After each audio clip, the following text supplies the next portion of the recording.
that's what I use in farm mowers here. Rocks, ant piles, dirt mounds, dips, holes, manure balls, everything.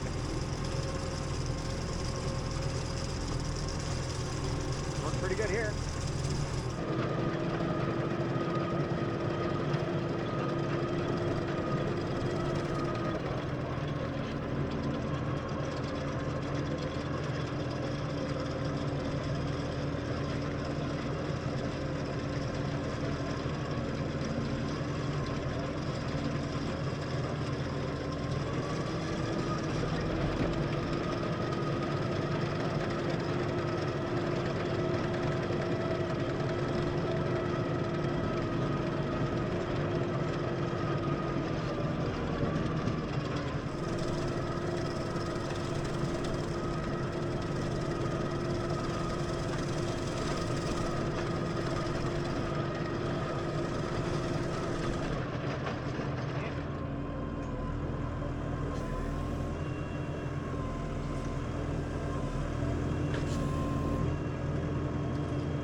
Yeah, we won't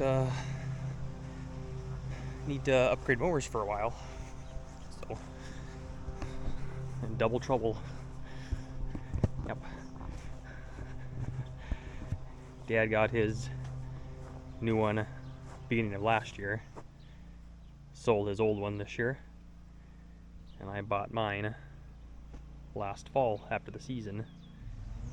And sold my mower last year. So we got two fairly new mowers yet. So Haybine Head's been taking care of a lot of acres now too. So these aren't gonna get as many acres on them anymore, but still have quite a need for them yet though. Still got to do a lot of sloughs yet this year yet, and got CRP to do yet. So, but we're pretty much done with all the ditches and everything now. But kind of updating hay equipment a little bit here. New 9-wheel rake and different V rake for the crimper, so pretty cool. Oh, kind of getting the backswing of things. Been sick all weekend. The best I felt in a few days. Experiment some new chain lube for stuff. We're trying this stuff. Pea Blaster. This stuff. It's too watery. Too much liquid. Doesn't like it sticks very good. It kind of runs, splashes all over the place. We had some other stuff we were trying out too. Too foamy. Too foamy. I think it wasn't bad, but just too foamy. It seems like felt like there was much in the can. It's like I really depleted the can in a hurry, and we found Lucas oil here, this stuff, and this is the most similar to the John Deere stuff that I've seen. It's still foamy yet, but not nearly as bad as other stuff. It seems like it sticks pretty good. So for not bad of a price here, I think this stuff was like $8 or something. $8 a can. The John Deere stuff was well over like 12 or something like that, but I haven't tried to use this much yet from CNH. I think this stuff was like $12 a can. Just trying it out. But so far I kind of like the Lucas oil stuff here. But yeah, not sponsored. I've never had a sponsor on this channel, and I don't think I ever will. But I'm just saying, all this pot with their own money. I can tell you, this stuff, pretty good. Like it so far. So we used to just use John Deere chain lube all the time for years. It's like it's just worked the best. The price wasn't usually too bad, but now, especially last year, starting last year too, it's just like, nope, nope. At that point, you're almost just better off just not even oiling the chains and just letting them just replace the chains instead. So, but they just do it that chain loop too, it's not just for the chains either, but it's for the kind of the sprockets too. You know, just that little film can help extend the life of everything. So sprockets aren't cheap either. Nice day today. It's been kind of weird this July. I don't think we've seen 90 degrees yet in July yet. Couldn't stay out of the frickin' 90s and 80s and 90s in June. But July though, I don't think we've touched 90 yet. I'm sure it's coming though. I'm sure it's coming. Gotta climb up on the tire. I could go underneath the header, but I don't want to bend over. Do this. All right. But I hope no traces of mice anywhere. Well, that's good. I don't smell anything.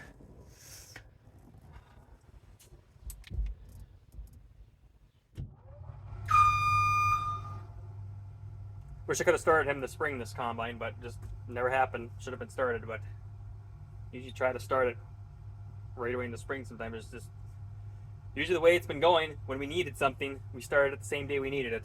The way this year went.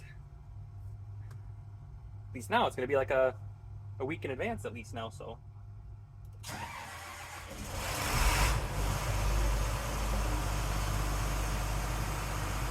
Well, I'm going to go check for stupid leaks and see how it's going here.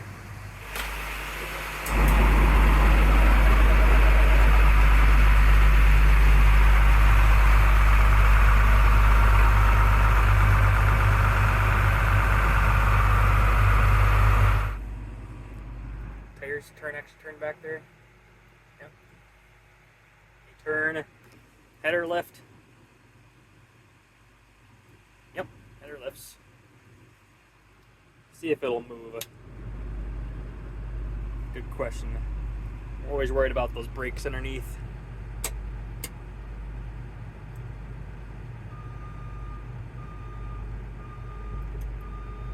A little sticky. Will it roll forward? Yeah, it's rolling forward. Yep. Hit the park brake. So rolling forward on its own, so must have released. Just gotta keep an eye on it. Haven't had a problem yet, but it's one of those things though. I've seen other people have problems though. Oh yeah, I gotta change the filter.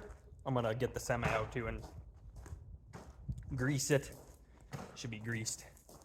And oh yeah, the big truck is not here. Triple axle truck isn't here. Took it to mechanic to go get looked at again. Still having that issue we were having last year. I don't know what's going on. We had got the injectors changed. Seemed like it helped for a few days in harvest, and then it went back to how it was acting before. So thankfully, when we got it down there, I let it idle. It wasn't acting up at all. I let it idle for a while and talked down, got out. Truck was sliding, got out to where the truck was sitting. You could hear it. I'm just like, good, it's acting up. He's like, it sounds like a bad injector again, but highly possible. But I don't know, it could be a couple other things. It could be a wiring somewhere. Could be I've heard it could be the TPS as well. Could be the cam sensor or bad ECU. But it seems to act up more when the truck is warmed up and it's warm outside. It seems like when it does it more. So, and then it seems like sometimes it runs just fine. It's just, but when it does act up though, it's kind of a bugger. Doesn't seem like it smokes when it's acting up. Like you don't see puffs of smoke coming out. You don't notice really any extra exhaust fumes or anything like that. Black smoke or blue smoke or anything. So I don't know.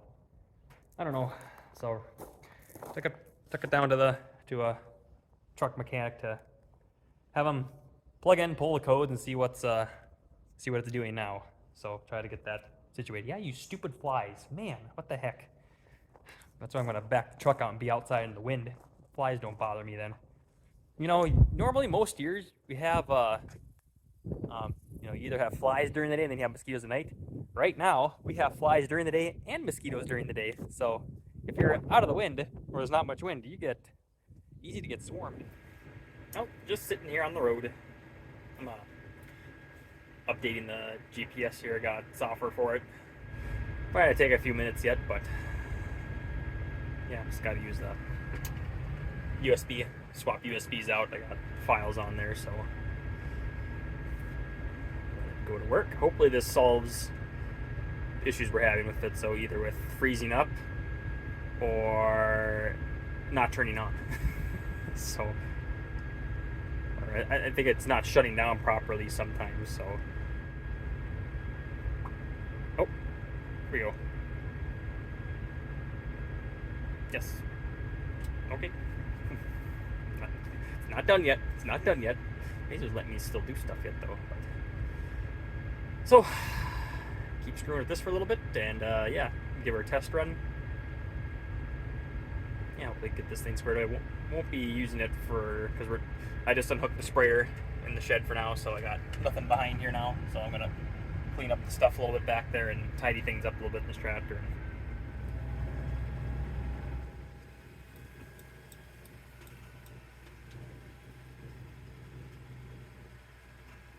And hard to do calibrations when I don't have an open field. Hard to do this.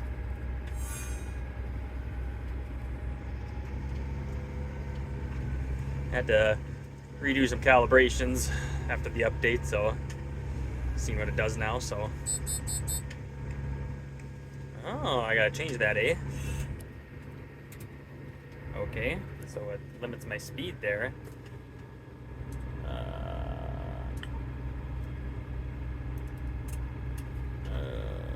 I guess that does change that, huh? That was just for engaging, but guess not.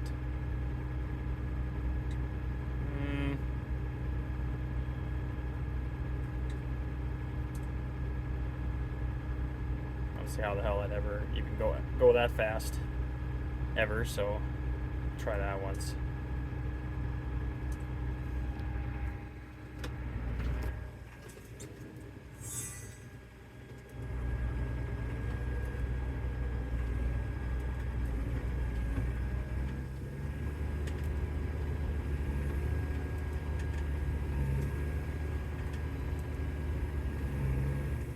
That's better. 12 miles an hour.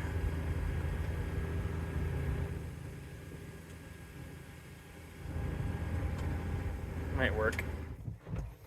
I'm getting interrupted too, so it took a lot longer than I thought it would. Neighbor had some cows out, so I had to go look at a field real quick and whatnot. So, and then we moved some cows then. So, just got back to testing it out here just to make sure I figured it wouldn't engage. I set maybe line, went to go engage. One or more calibrations not completed.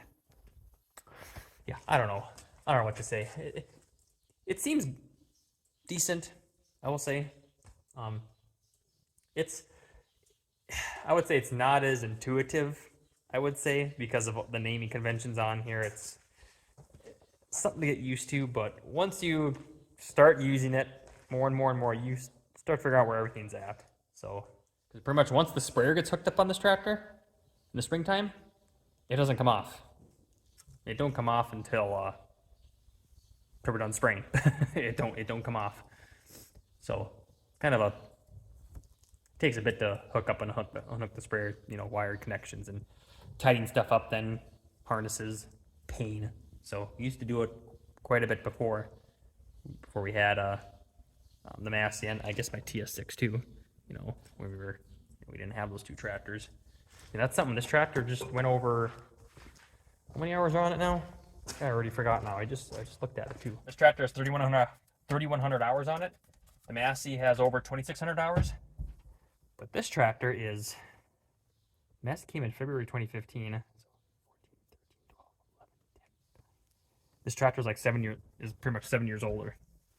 And look at the hours. Look at the hour difference right now. That Massey is caught up in a hurry in those years. Like I say, I mean, yeah, that's, 3,000 hours. That's pretty low for a tractor like this. That's pretty low. It's pretty low. But it's the way it is, right? They were gonna say, if everything's paid for, it's fine. This thing, we sold 2 tractors, or traded in 2 tractors, a Massey 175 and an Alice Chalmers 7020. Traded in for this thing. This thing had a slew of problems when we had it too, but the dealer was excellent to work on. Pretty much most of it squared away. So,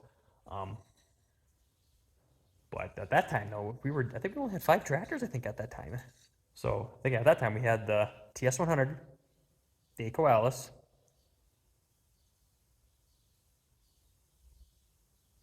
then this thing, the Genesis, and the TG. Yeah, those are the 5 tractors I had. Plus then the payloader came along. And the Bobcat didn't come till, I think it was 2012 or something like that. My brother bought it then.